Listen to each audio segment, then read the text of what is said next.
নীরব নিস্তব্ধ রজনী। গভীর রাতে শুয়ে আছেন জাতির পিতা হজরত ইব্রাহিম আলাইহিস সালাম। এমন সময় তিনি স্বপ্নে দেখলেন কে যেন তাকে উদ্দেশ্য করে বলছেন, হে ইব্রাহিম, তুমি কোরবানি করো। স্বপ্ন দেখে ইব্রাহিম আলাইহিস সালাম সচকিত হয়ে জেগে উঠলেন। পরদিন সকালে তিনি আল্লাহর সন্তুষ্টির নিমিত্তে ১০০টি উট কোরবানি করে দিলেন। পরবর্তী রাতে তিনি যখন পুনরায় শায়িত ছিলেন, আবারও সেই দৈববাণী ভেসে আসল। অদৃশ্য কেউ যেন তাকে বলছেন, হে ইব্রাহিম, তুমি আল্লাহর রাস্তায় কোরবানি করো। পরের দিন সকালেও হজরত ইব্রাহিম আলাইহিস সালাম ১০০টি উট আল্লাহর রাস্তায় কোরবানি দিলেন। কিন্তু হায়, মনে হল মহান আল্লাহ পাক রব্বুল আলামিনের দরবারে তার এই কোরবানি হয়তো পূর্ণরূপে কবুল হয়নি। তাই তৃতীয় রাতেও তিনি যখন বিছানায় শায়িত ছিলেন, আবারও সেই একই দৈববাণী ধ্বনিত হল, হে ইব্রাহিম, তুমি কোরবানি করো। কে যেন বারবার তাকে বলছে, হে ইব্রাহিম, তুমি আল্লাহর রাস্তায় তোমার সবচেয়ে প্রিয় বস্তুটিকে কোরবানি করো। পরদিন সকালে হজরত ইব্রাহিম আলাইহিস সালাম গভীরভাবে চিন্তা করতে লাগলেন। তিনি ভাবলেন, আমি পরপর ২ দিনে ২০০টি উট কোরবানি করলাম, তবুও কি আল্লাহ পাকের সন্তুষ্টি অর্জিত হল না? তবে মহান রব আমার নিকট থেকে আসলে কি চাচ্ছেন? অনেক ভাবনার পর ইব্রাহিম আলাইহিস সালাম উপলব্ধি করলেন যে আল্লাহ পাক তাকে স্বপ্নে বলেছেন, হে ইব্রাহিম, তুমি তোমার জীবনের সবচেয়ে প্রিয় বস্তুটিকে আমার রাস্তায় কোরবানি করো। আর এই পৃথিবীতে তার সবচেয়ে প্রিয় সম্পদ হল তার প্রাণপ্রিয় সন্তান ইসমাইল। হজরত ইব্রাহিম আলাইহিস সালামের বয়স যখন ৮৬ বছর, তখন হজরত ইসমাইল আলাইহিস সালাম তার গৃহে জন্মগ্রহণ করেছিলেন। এই সন্তানটিই ছিল তার হৃদয়ের স্পন্দন ও অত্যন্ত মহব্বতের ধন। কারণ বার্ধক্যের এই শেষ সময়ে তিনি এক পুত্র সন্তান লাভ করেছিলেন এবং এই সন্তানটিই ছিল তার বংশধারা জারি রাখার একমাত্র মাধ্যম। কিন্তু আল্লাহ পাক রব্বুল আলামিন যখন তাকে এই প্রিয় সন্তানটি কোরবানি করার জন্য বারবার আদেশ দিলেন, তখন ইব্রাহিম আলাইহিস সালাম মনে মনে দৃঢ় সংকল্প করে বললেন, এটাই যদি আল্লাহর অভিপ্রায় হয় এবং ইসমাইলকেই যদি তার রাস্তায় কোরবানি করতে হয়, তবে আমি বিন্দুমাত্র পিছপা হব না। আল্লাহ পাকের মহব্বত ও ভালোবাসা পাওয়ার পথে দুনিয়ার কোনো মায়া মমতা বাধা হয়ে দাঁড়াতে পারবে না। এরপর আল্লাহর নবী হজরত ইব্রাহিম আলাইহিস সালাম তার একমাত্র পুত্র ইসমাইলকে আল্লাহর রাস্তায় কোরবানি করার জন্য চূড়ান্ত সিদ্ধান্ত গ্রহণ করলেন। যেই ভাবনা সেই কাজ। ইব্রাহিম আলাইহিস সালাম তার বালক পুত্র ইসমাইলকে ডেকে বললেন, হে বৎস, তুমি গোসল করে সুন্দর পোশাকে সজ্জিত হয়ে নাও, আমি তোমাকে নিয়ে একটি দাওয়াতে যাব। শিশু ইসমাইল আলাইহিস সালাম শৈশব থেকেই পিতা ও আত্মীয় স্বজনের সান্নিধ্য ছাড়াই লালিত পালিত হয়েছিলেন। যখন তিনি শুনলেন পিতা তাকে নিয়ে কোথাও বেড়াতে বা দাওয়াতে যাবেন, তখন বালক ইসমাইল অত্যন্ত আনন্দিত হলেন। তিনি ছুটে তার মাতা হাজেরা আলাইহিস সালামের কাছে গিয়ে বললেন, আম্মাজান, আপনি কি শুনেছেন আব্বাজান আমাকে কি বলেছেন? তিনি আমাকে নিয়ে এক জায়গায় দাওয়াত খেতে যাবেন। ও আম্মাজান, আপনি দ্রুত আমাকে গোসল করিয়ে উত্তম পোশাকে সজ্জিত করে দিন, আমি আব্বার সাথে যাব। আনন্দের আতিশয্যে ইসমাইল আলাইহিস সালাম বললেন, আমার তো আর তর সইছে না।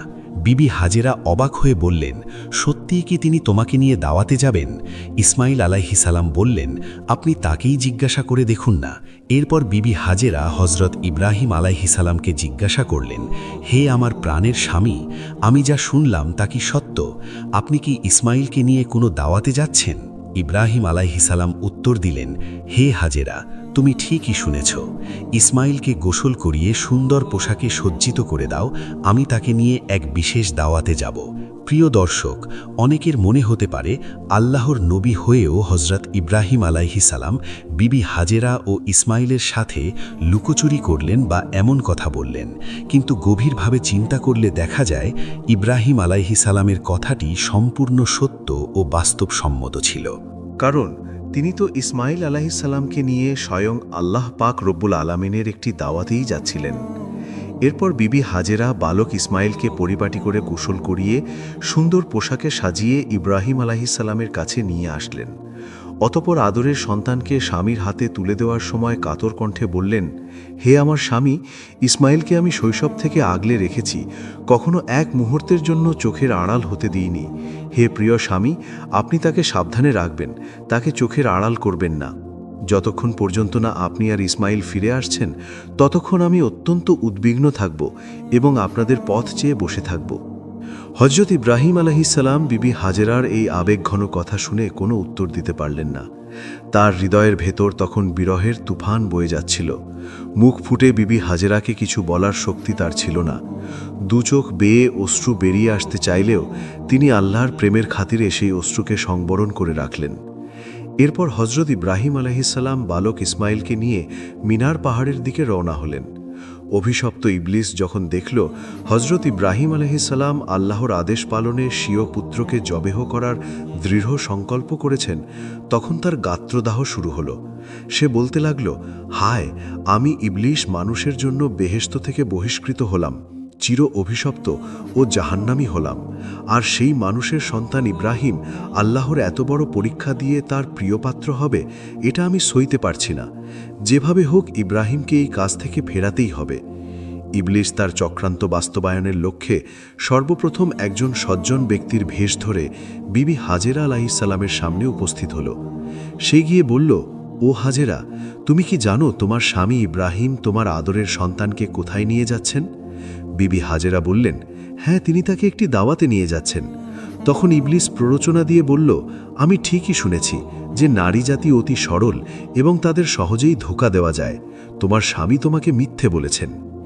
বিবি হাজেরা শয়তানের এই কথা শুনে গর্জে উঠলেন। তিনি বললেন, তুমি এ কেমন কথা বলছো? আমার স্বামী আল্লাহর নবী, তিনি আমাকে ধোঁকা দিতে পারেন না। আমি তোমার কথা বিশ্বাস করি না। সত্য করে বলো তুমি কে এবং কি উদ্দেশ্যে আমার স্বামীর বিরুদ্ধে কুৎসা রটাচ্ছ? এখনই আমার সামনে থেকে দূর হও। ইবলিস এবার বিষোদ্গার করে বলল, এখন তো খুব তেজ দেখাচ্ছ হাজেরা, কিন্তু কাল যখন দেখবে ইব্রাহিম সত্যিই তোমার ইসমাইলকে জবেহ করে দিয়েছে, তখন এই তেজ কোথায় থাকবে? বিবি হাজেরা এবার বিরক্ত হয়ে বললেন, আসলে তুমি কি বলতে চাচ্ছ তা পরিষ্কার করে বলো। শয়তান তখন আসল কথাটি পারল। বিবি হাজেরা পাল্টা প্রশ্ন করলেন, এর কোনো যুক্তি আছে? একজন পিতা কেন তার নিরপরাধ সন্তানকে জবেহ করবে? শয়তান বলল, ইব্রাহিমে তার নিজের ইচ্ছাই করছে না, বরং আল্লাহ তাকে নির্দেশ দিয়েছেন ইসমাইলকে জবেহ করতে। সেই কারণেই সে মিনার পাহাড়ের দিকে যাচ্ছে। এখনও সময় আছে, গিয়ে তোমার সন্তানকে রক্ষা করো, নয়তো দেখবে ইব্রাহিম আল্লাহর আদেশ পালন করতে গিয়ে ইসমাইলকে শেষ করে ফেলবে। বিবি হাজেরা যখন বুঝলেন এটি আল্লাহর আদেশ, তখন তিনি অবিচল কণ্ঠে বললেন, আল্লাহ পাক রব্বুল আলামিন যদি এই দুনিয়ার কোটি কোটি মানুষের মধ্য থেকে আমার পুত্রকে তার রাস্তায় উৎসর্গের জন্য কবুল করে থাকেন, তবে এর চেয়ে বড় সৌভাগ্য আমার জন্য আর কিছু হতে পারে না। শুধু একজন ইসমাইল কেন, আল্লাহ যদি আমাকে হাজার হাজার সন্তান দিতেন এবং তারা সবাই আল্লাহর রাস্তায় কুরবান হতো, তবে আমি হাসি মুখে তাদের উৎসর্গ করতাম। আমি বুঝতে পেরেছি, তুমি সেই অভিশপ্ত ইবলিস যে আমাকে বিভ্রান্ত করতে এসেছ। আমি তোমার অনিষ্ট থেকে আল্লাহর আশ্রয় প্রার্থনা করছি। তিনি উচ্চস্বরে পাঠ করলেন, আউযু বিল্লাহি মিনাশ শাইতানির রাজিম, লা হাওলা ওয়ালা কুওয়াতা ইল্লা বিল্লাহিল আলিয়ুল আযীম। বিবি হাজেরার এই তেজস্বী বক্তব্যে ইবলিস আর সেখানে টিকতে পারল না। সে অপমানে কুকুরের মতো লেজ গুটিয়ে সেখান থেকে পালিয়ে গেল। বিবি হাজেরাকে প্ররোচিত করতে ব্যর্থ হয়ে ইবলিস চিন্তা করল, এবার বালক ইসমাইলকে ধরতে হবে। হজরত ইসমাইল আলাইহিসসালাম তখন তার পিতার কিছুটা পেছনে হাঁটছিলেন। ইবলিস তখন ইসমাইলকে ইশারায় ডেকে ইব্রাহিম আলাইহিসসালাম থেকে কিছুটা দূরে নিয়ে গেল। এরপর সে বলল, ও ইসমাইল, তুমি কি জানো তোমার পিতা তোমাকে কোথায় নিয়ে যাচ্ছেন? ইসমাইল আলাইহিসসালাম উত্তর দিলেন, কেন, আব্বাজান তো আমাকে দাওয়াত খেতে নিয়ে যাচ্ছেন। তখন ইবলিস বলল, হে বালক, তুমি বড়ই সহজ সরল। তোমার পিতা তোমাকে দাওয়াতের কথা বলে আসলে ধোঁকা দিয়েছেন। ইসমাইল আলাইহিসসালাম প্রতিবাদ করে বললেন, কেন, আমার পিতা আমাকে ধোঁকা দেবেন? আমি তার একমাত্র সন্তান। দীর্ঘকাল পর তিনি আমার সাথে দেখা করতে এসেছেন, তিনি আমাকে কেন ধোঁকা দিতে যাবেন? ইবলিস তখন শয়তানি কণ্ঠে বলল, তুমি জানো না, তিনি তোমাকে জবেহ করার জন্য মিনা পাহাড়ে নিয়ে যাচ্ছেন। ইসমাইল আলাইহিসসালাম বললেন, বিনা কারণে একজন পিতা কেন তার সন্তানকে জবেহ করবেন? এর কোনো যুক্তি আছে? ইবলিস বলল, তিনি বিনা কারণে করছেন না। আল্লাহ তাকে নির্দেশ দিয়েছেন তোমাকে কোরবানি করার জন্য। সেই নির্দেশ পালন করতেই তিনি এই পথ বেছে নিয়েছেন। তখন বালক ইসমাইল ঈমানী দৃঢ়তার সাথে বললেন, আল্লাহ পাক যদি আমাকেই তার রাস্তায় জবেহ করার জন্য পছন্দ করে থাকেন, তবে এর চেয়ে বড় প্রাপ্তি আর কি হতে পারে? আমি বুঝতে পেরেছি তুমি ইবলিস। জেনে রাখো, আল্লাহ যদি আমাকে লক্ষ কোটি জীবন দান করতেন এবং সেই প্রতিটি জীবন তার রাস্তায় বিলিয়ে দেওয়ার হুকুম হতো, তবে আমি প্রতিবারই কোরবানি হতে প্রস্তুত থাকতাম। ওরে অভিশপ্ত, তুই এক্ষুনি দূর হ। এরপর হজরত ইসমাইল আলাইহিসসালাম পাঠ করলেন, আউযু বিল্লাহি মিনাশ শাইতানির রাজিম। এরপর হজরত ইসমাইল আলাইহিসসালাম ইবলিশকে লক্ষ্য করে পাথর নিক্ষেপ করতে শুরু করলেন। সেই স্মৃতিকে অম্লান রাখতেই আজও হাজিরা হজে গিয়ে শয়তানের স্তম্ভে পাথর নিক্ষেপ করেন। এরপর হজরত ইব্রাহিম আলাইহিসসালাম পুত্র ইসমাইলকে নিয়ে মিনা প্রান্তরে উপস্থিত হলেন। তাফসিরে রুহুল মায়ানিতে বর্ণিত আছে, জবেহ করার পূর্বে ইব্রাহিম আলাইহিসসালাম পুত্রের সাথে পরামর্শ করতে চাইলেন। কোরআনের ভাষায় সেই আহ্বান ছিল, হে আমার প্রিয় বৎস, আমি স্বপ্নে দেখেছি যে আমি তোমাকে জবেহ করছি। এখন তোমার অভিমত কি? ইসমাইল আলাইহিসসালাম বিনয়ের সাথে উত্তর দিলেন, হে আমার পিতাজান, আপনি যা আদিষ্ট হয়েছেন তাই করুন। ইনশাআল্লাহ আপনি আমাকে ধৈর্যশীলদের অন্তর্ভুক্ত পাবেন। পুত্রের মুখে এমন জবাব শুনে ইব্রাহিম আলাইহিসসালাম অত্যন্ত আনন্দিত ও আশ্বস্ত হলেন। এরপর ইসমাইল আলাইহিসসালাম তার পিতাকে উদ্দেশ্য করে বললেন, আব্বাজান, আপনি তো আমাকে কোরবানি করবেনই, তবে তার আগে আমার কয়েকটি অনুরোধ দয়া করে রাখবেন কি? ইব্রাহিম আলাইহিসসালাম বললেন, হে বৎস, তোমার কি আরজি আছে বলো, আমি তা রক্ষা করার চেষ্টা করব। ইসমাইল আলাইহিসসালাম বললেন, প্রথমত আমাকে জবেহ করার আগে আমার হাত পা খুব শক্ত করে বেঁধে নেবেন, কারণ জবেহ করার সময় মৃত্যু যন্ত্রণায় আমি যদি হাত পা ছড়াছড়ি করি এবং তা আপনার গায়ে লাগে, তবে তা বড় বেয়াববি হবে। আমি চাই না মৃত্যুর মুহূর্তেও পিতার প্রতি কোনো অবজ্ঞা প্রকাশ পাক। দ্বিতীয়ত, আমাকে জবেহ করার সময় আপনার চক্ষুদয় কাপড় দিয়ে বেঁধে নেবেন, কারণ আমার মুখমণ্ডল দেখে আপনার মনে পিতার মমতা জেগে উঠতে পারে, যা আল্লাহর আদেশ পালনে ব্যাঘাত ঘটাতে পারে। আর তৃতীয়ত, কোরবানি শেষে আপনি যখন বাড়িতে ফিরবেন, তখন আমার এই রক্তমাখা জামাটি আমার দুঃখিনী মায়ের কাছে নিয়ে যাবেন এবং তাকে আমার সালাম জানাবেন। তাকে বলবেন যে আল্লাহ পাকের এই নির্দেশে আমাদের যে ত্যাগ, তার বিনিময়ে আমরা জান্নাতে একত্রে থাকতে পারব। আরও বলবেন যে তিনি যেন এই ত্যাগের জন্য আল্লাহর শুকরিয়া আদায় করেন এবং আমার জন্য অতিমাত্রায় শোকাতুর না হন। পুত্রের মুখে এই অসামান্য কথাগুলো শুনে ইব্রাহিম আলাইহিসসালাম অভিভূত হলেন। তিনি তার আস্তিনের নিচে আগে থেকেই রাখা দড়ি ও ধারালো ছুরি বের করলেন। এরপর পুত্রের হাত পা ভালো করে বেঁধে নিলেন। এরপর নিজের চোখে কাপড় বেঁধে নিলেন এবং ইসমাইল আলাইহিসসালামকে জবেহ করার জন্য মাটিতে শায়িত করলেন। জাতির পিতা হযরত ইব্রাহিম আলাইহিসসালাম হাতে ছুরি নিয়ে প্রস্তুত। তিনি তার কলিজার টুকরো ইসমাইলকে উৎসর্গ করতে যাচ্ছেন, শুধুমাত্র আল্লাহর সন্তুষ্টির জন্য। এই অভূতপূর্ব দৃশ্য দেখে আসমান জমিনের ফেরেশতারা প্রকম্পিত হতে লাগল এবং আল্লাহর তাসবিহ পাঠ শুরু করল।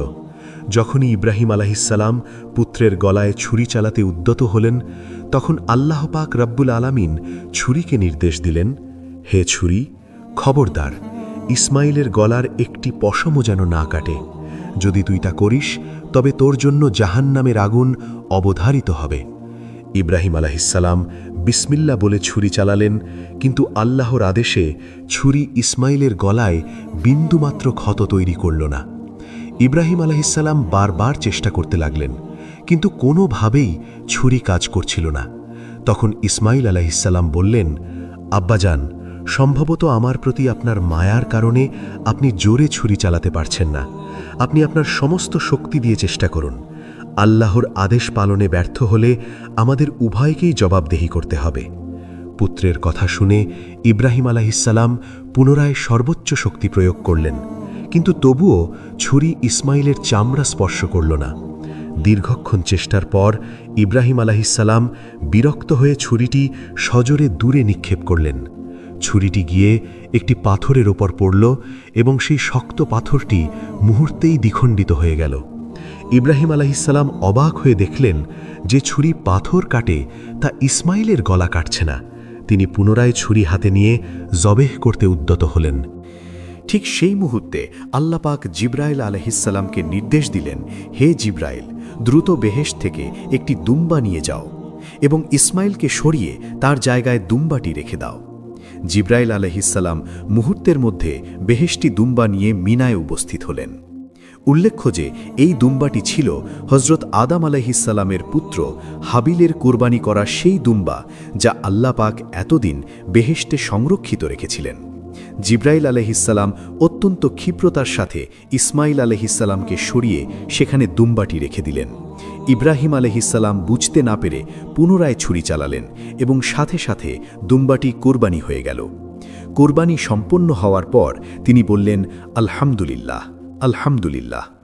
এরপর চোখের বাঁধন খুলে তিনি বিস্ময়ে বিমূঢ় হয়ে দেখলেন পাশে ইসমাইল অক্ষত দাঁড়িয়ে আছেন এবং একটি দুম্বা কুরবানি হয়ে পড়ে আছে। ইব্রাহিম আলাইহিসসালাম জিব্রাইল আলাইহিসসালামকে জিজ্ঞাসা করলেন, হে জিব্রাইল, তবে কি আল্লাহ আমার কুরবানি কবুল করেননি? কেন আমি ইসমাইলকে কুরবানি করতে পারলাম না? জিব্রাইল আলাইহিসসালাম অভয় দিয়ে বললেন, হে ইব্রাহিম, আল্লাহ আপনার প্রতি পরম সন্তুষ্ট। আপনি আপনার প্রিয়তম পুত্রকে উৎসর্গ করতে উদ্যত হয়ে পরীক্ষায় উত্তীর্ণ হয়েছেন, আর ইসমাইলও তার প্রাণ বিলিয়ে দিতে প্রস্তুত থেকে আল্লাহর আনুগত্যের চরম পরাকাষ্ঠা দেখিয়েছে। আল্লাহ আপনাদের এই ঈমানী পরীক্ষায় তুষ্ট হয়ে বেহেশত থেকে এই দুম্বা প্রেরণ করেছেন এবং এটি কোরবানি হিসেবে কবুল করেছেন। এই সংবাদ শুনে ইব্রাহিম আলাইহিসসালাম আবারও সিজদায় লুটিয়ে পড়ে শুকরিয়া আদায় করলেন।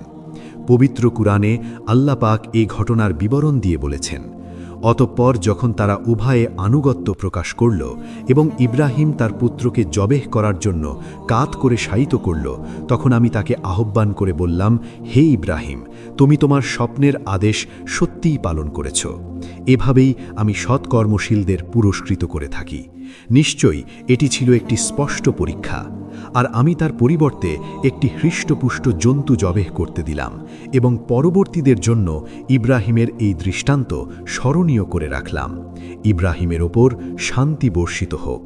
প্রিয় দর্শক, এই ছিল হজরত ইব্রাহিম আলাইহিসসালাম ও তার পুত্র ইসমাইল আলাইহিসসালামের সেই ঐতিহাসিক ত্যাগের কাহিনী।